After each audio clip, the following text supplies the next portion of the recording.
It's fair to say that the security situation in Nigeria is not abating. What collective responsibility do Parliament have in ensuring the safety of Nigerians? When you have a situation you have in Nigeria, anywhere in the world, whether you're actively involved or not, as long as you're Parliament, you must share it. You must share the blame. You go, you share the wins, and you share the losses, the good and the bad. So, in that regard, yes, definitely, we'll share the blame. But having said that, I believe Parliament has done everything, and is still doing more that it needs to do.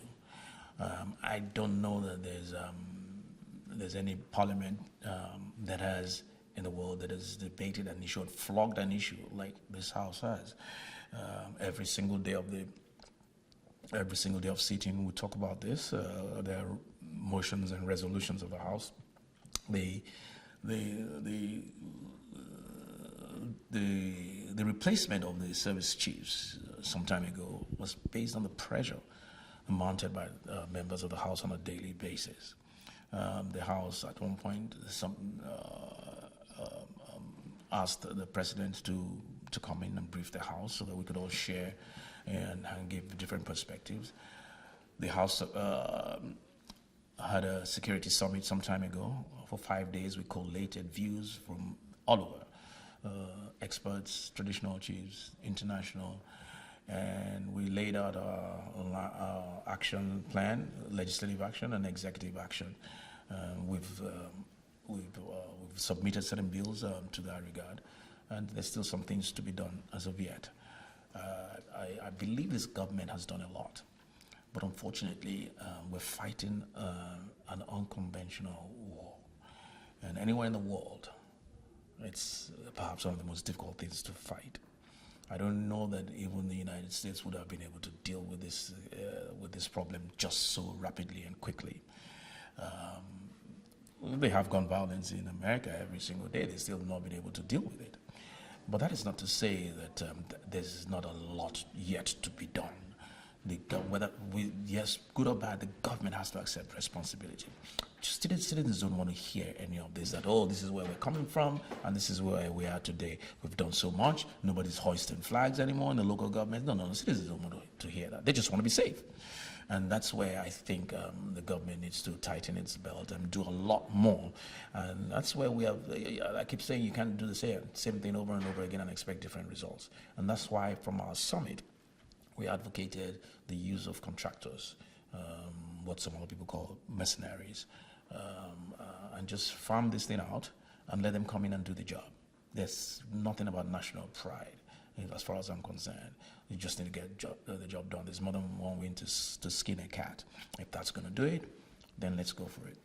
Many of our viewers would say that the APC have failed to deliver on their campaign promises. Is that a fair statement?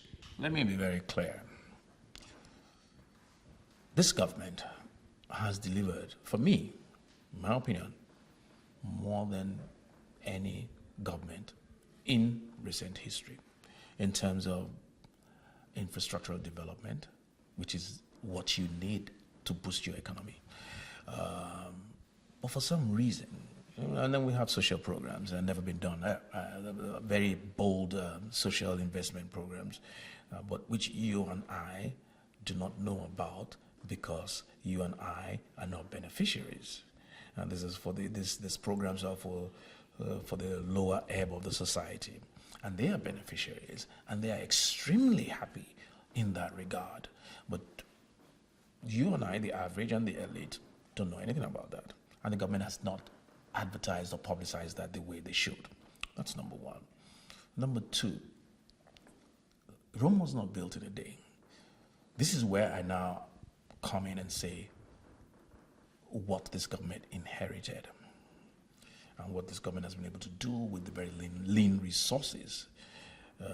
When this government came in, prior to this government, oil was being sold at 100 and something per barrel, and people enjoyed that largesse.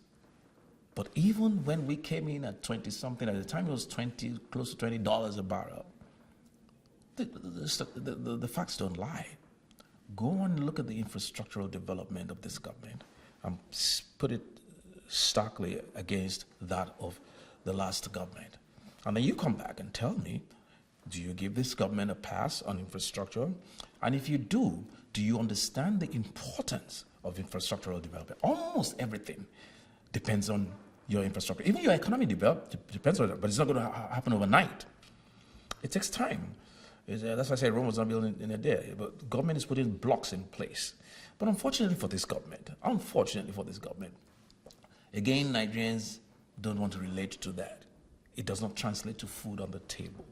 So they're setting one or two things, and I totally agree, exchange rate and this and that have marred what would otherwise have been the achievements of this government. You have to like peel the onions or peel the onions to get to the core of what this government has achieved, and it shouldn't have been that way. But unfortunately, we inherited such a rot that it could only be.